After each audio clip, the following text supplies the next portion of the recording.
Judging Freedom. Today is Tuesday, November 7th, 2023. Scott Ritter joins us now. Scott, always a pleasure, my dear friend. Over the weekend, General Zaluzhny, the commander of the Ukrainian military forces, told The Economist magazine that he believes that at the present time, so this is just a few days ago, the military conflict is at a stalemate, and President Zelensky and his team erupted and publicly condemned the general for that. What's your take on this? Well, I mean, first of all, to have the commander of the Ukrainian armed forces speaking out independently on this issue, in a manner that contradicts the stance taken by the commander in chief, by the president, is in and of itself a significant event. It means that things have reached an impasse, and I think the signal that Zaluzhny is sending is that Ukraine needs to stop throwing manpower away in fruitless attacks against a Russian defensive line that is prepared to receive them. The Ukrainians have basically slaughtered their manpower. Their available reserves are down to zero. And so this was his way of putting pressure on Zelensky to stop the counteroffensive. He's paid a heavy price. It appears that the Secretary of Defense, the Minister of Defense for Ukraine, has submitted a demand calling for Zaluzhny to resign. And, this is a significant event. He's a very popular general.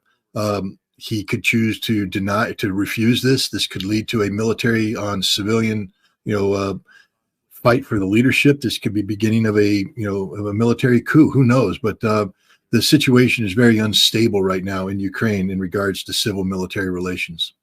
Add to this reporting by NBC News over the weekend that the significant contingent in the American State Department and in the EU foreign ministries have begun to discuss the desirability of negotiation. Now, I don't know if they're discussing that with President Zelensky. He, of course, can never acknowledge that publicly. He could have had a fabulous deal if he told Joe Biden and the British Prime Minister to go take a hike 2 years ago, but he didn't. And we are where we are today. Has the West recognized that Ukraine has lost, and it's about time they started talking instead of supplying ammunition? Well, absolutely. I mean, there's no serious military official or political official now that talks about the prospects of a Ukrainian victory. Oh, how the story has changed. Remember, Right. Just a couple months ago, everybody's, Ukraine's going to win. No, they're not. They've lost. The strategic victory that Russia was looking for has been achieved. Russia has strategically defeated the Ukrainian military. That doesn't mean the war is over. It means Ukraine will never regain strategic initiative. They will always be on the defensive. There will always be in a losing end of a military equation that has Russia coming out on top. It's inevitable, and now it's just a question of time. The smart move right now is for the Ukrainians to, cut the line, take the loss, get the best deal they can. But understand, it's not going to be a deal negotiated by the West. I always laugh when I hear people say, now the State Department wants to negotiate. Really, I would just ask who in the State Department, who are you going to pick up the phone and call? Who's your Russian counterpart? You haven't had meaningful connection with the Russians for a long time. They've given up on you. They're not waiting for your call. They don't want your call. See, Russia's not going to negotiate with the West for conflict termination in Ukraine. Russia has won the war, which means Russia will dictate the terms at the time Russia's ready to dictate the terms. And it's going to require Ukraine to make that decision, not the West. Ukraine's going to have to decide to bring a termination of this conflict, which again brings us back to the civil-military divide. If Zelensky continues to push for continued suicidal military operations, I think the military may rise up and remove him from power because the military is ready to bring an end to this conflict. Is there a contingent on his right, whether they're Nazis or whatever they are, that will seriously threaten his life or his stability in office if he begins to do what you've advised him to do? In other words, is there a contingent that is crazy enough to think that they can't be rational and they have to keep fighting until the last man is no longer standing? Well, even the Azov battalion, or they've renamed themselves, these right-wing Banderist Nazis, have said Right. we've lost the war. We can't. Our offensive is over. We need weapons. We don't have weapons. We can't win. And so I believe they're in survival mode too, which means that they will want to bring an end to this conflict in a way that allows them to retain a modicum of political relevance in any post-conflict Ukraine. Russia, of course, won't want that. Russia wants to denazify.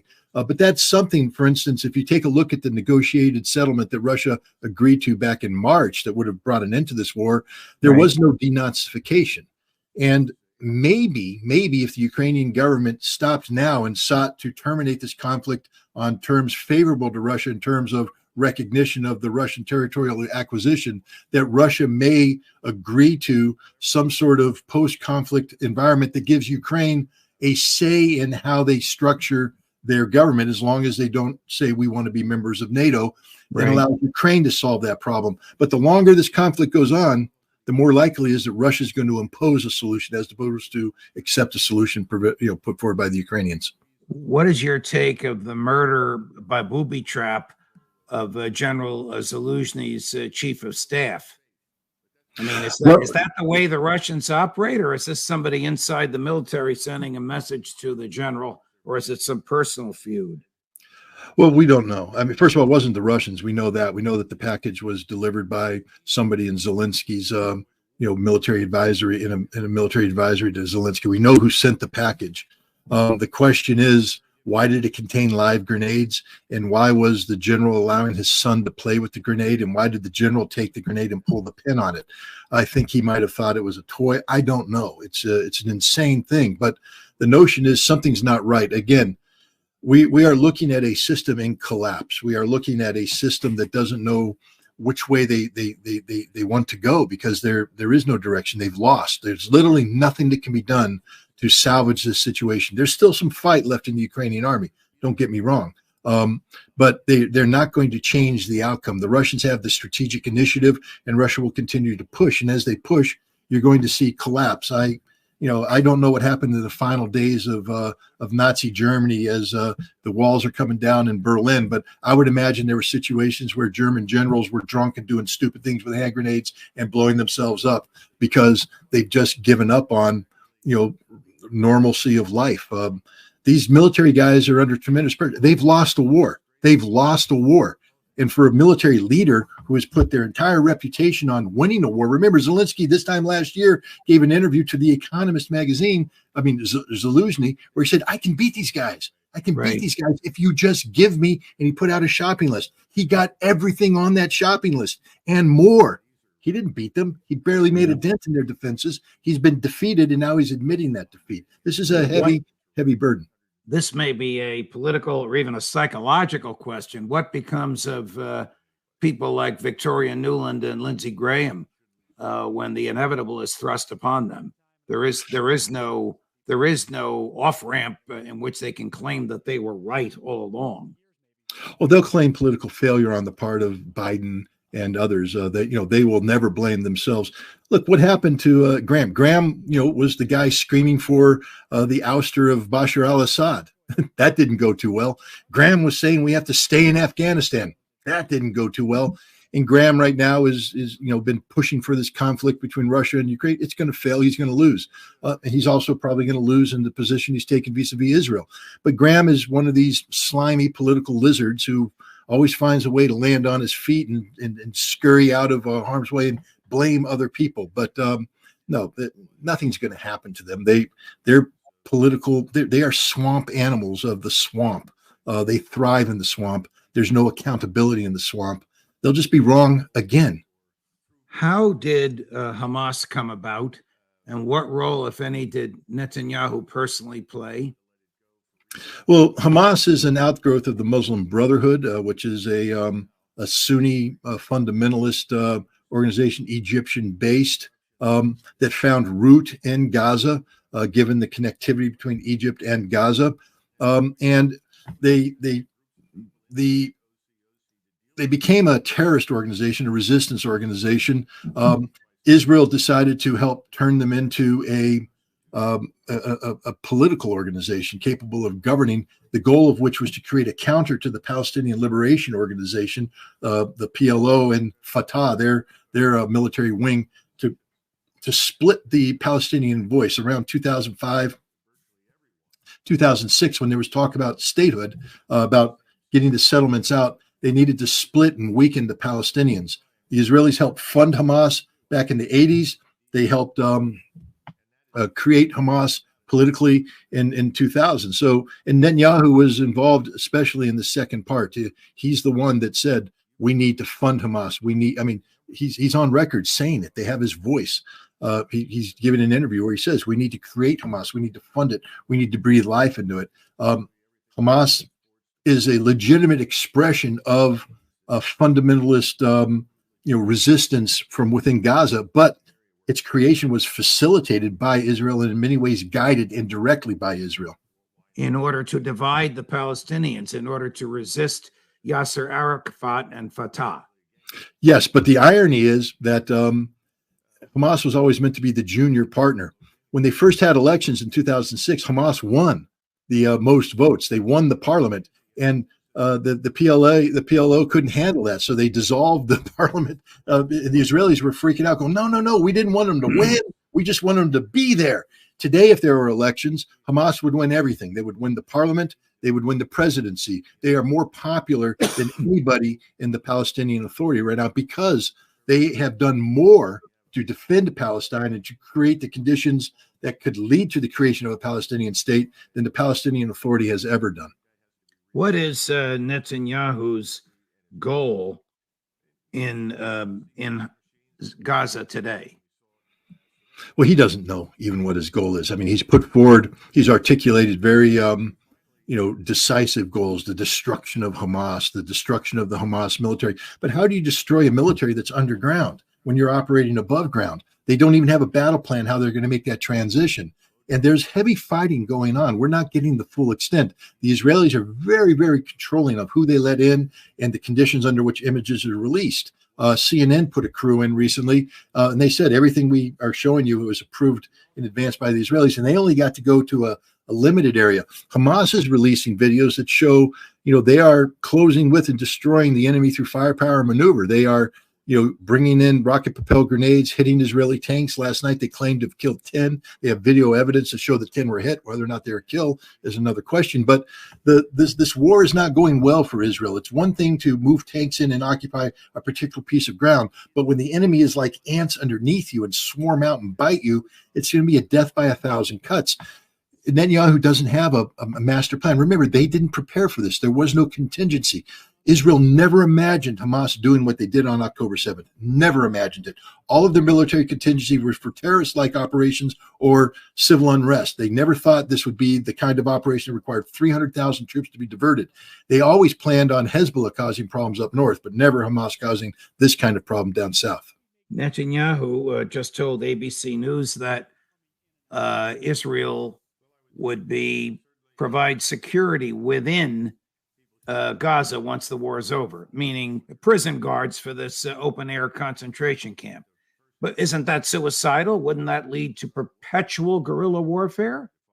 I think we have to understand that Netanyahu is a failed politician and his time is limited. He presided over the greatest security failure of Israel in its history. His generals have acknowledged this. They've all said that once the fighting's done, they're resigning. Netanyahu is going to be pushed out. Israel, before October 7th, was already in a near civil war. That's not me. That's the president of Israel saying that there's going to be a civil war because of Netanyahu. Hundreds of thousands of Israelis were protesting the streets against Netanyahu. And now he's being blamed by many Israelis, rightfully so, for this crisis, for the deaths of so many people on October 7th. So Benjamin Netanyahu's out there, spinning plans and making statements. He's not going to be here much longer. He's a failed politician with no credibility. He will be replaced. So I would not pay too much attention to what Netanyahu is saying. I'd wait to see what comes after Netanyahu. Is there any Western country that accepts the Israeli concept of collective punishment? I mean, isn't that by definition, a war crime? Yes, it is by definition a war crime. Is there any country that accepts it? The United States, most of Europe, most of NATO. You don't hear them, condemning this. They all speak out in support of Israel. The United States of America supports this ongoing war crime. But it's not as though we just discovered it on October 7th. The basic principle of collective punishment came out of a 2006 doctrine, the Dahiyat doctrine. Dahiyat is a suburb of West Beirut that was leveled by the Israelis as part of their collective punishment of the Lebanese people because Hezbollah was embarrassing the Israeli army during that short 33-day war in August of 2006. So they collectively punished the Lebanese people. Since 2008, Israel's been doing this, 2008, 2010, 2014, 2018, 2020, 2021, collectively punishing the people of Gaza. In 2023, the only reason why it's getting noticed is because Hamas started this off by embarrassing Israel. Everybody's attention now was on Israel, the embarrassment, and Israel's overreacted. The level of destruction is beyond that which is imaginable and tolerable, except in the United States. We still have John Kirby and others spinning the data, spinning the news in a way that absolves Israel of responsibility. But as the Russians pointed out in the United Nations, people keep saying Israel has an inherent right to self-defense. The occupier never has a right of self-defense against the occupied. And Israel is an occupying power over the Palestinian people. So they're committing war crimes in everything they do when it comes to the Palestinian people. Most of the weaponry that Israel is using was derived from the United States, either by cash or by actual delivery of arms. Is the United States arguably supporting war crimes, engaged in war crimes by the Israeli Defense Force using American military equipment? If we had a world where the United States could be held accountable for its actions, we don't live in such a world. But if we did, the United States is complicit in every single crime carried out by the Israelis. We've provided them with the aircraft, and we have not done anything to intervene to tell them to stop using those aircraft. We gave them the 2,000-pound JDAM bombs that they used to drop the Gazan infrastructure. The first time one of those bombs hit a civilian structure should have been the last time, because if this was the way the U.S. should be operating, somebody should have picked up the phone and told the Israelis, the next bomb you drop is the last penny you get from us. We want all our weapons returned. We refuse to allow you to go forward in this way. But instead, we let them drop. We send them more bombs. We are flooding Israeli airspace with C-17 transport aircraft, providing the weapons they need to slaughter the Palestinians. We are the war criminals. Is there any justification for this other than domestic American politics? None whatsoever, because even if you want to cite regional security, even if you want to say that it's in our national security interests, I'm here to tell you right now, the best ending you get for the United States and Israel is the immediate termination of this conflict. The longer this conflict goes on, the more isolated Israel becomes, and the more of a geopolitical impediment Israel becomes to the United States. Israel is harming the United States right now. As we speak, the global South, which we need to engage with to compete with China on the global stage economically, the global South is abandoning Israel and abandoning us. We are becoming more isolated. This is a significant problem for the United States, especially when we talk about this transition from a rules-based international order into some sort of multipolarity that China and Russia will have a significant say in. If we continue to support Israel, we will be totally isolated, and we will have basically divorced ourselves from a process we must be engaged in if we plan to succeed. Here is an interview with the number 2 person in Hezbollah. It's very brief. There's a translation as well as subtitles, and it's right to the point. Right now, Hezbollah is simply trying to distract the Israelis from their military action in Gaza. That's your main goal? Of course, Hezbollah participates for the sake of lowering the pressure on Gaza and for the sake of preventing Israel from achieving its objectives. In addition, as a clear message that if you expanded, there will be serious consequences. These messages have been delivered and are still being delivered. How powerful militarily is Hezbollah? Hezbollah is the only Arab force that's beaten the Israelis in a stand-up fight up until October 7th, when Hamas beat the Israelis in a stand-up fight. Hezbollah is extraordinarily powerful, 50 to 80,000 active duty forces, combat hardened after years of experience in Syria. They can mobilize another 100,000. These are well-trained, well-equipped troops. The bottom line is if they began to fight Israel in the northern front, they could probably defeat the Israeli army and take over a significant part of northern Israel. That's how strong they are. And everything he said there, understand this. Hassan Nasrallah, who's number one in Hezbollah, gave a speech last Friday where he talked about this, how you take the pressure off of Gaza. What he said is because of what we're doing here, which is managed escalation, they're not seeking rapid escalation. They're just creating enough pressure on Israel that Israel has to respond. 70,000 Israeli troops are now on the border that otherwise could be at Gaza. Half of the Israeli Navy is focused on Hezbollah, not on Hamas. A quarter of the Israeli Air Force is focused on Hezbollah, not Hamas.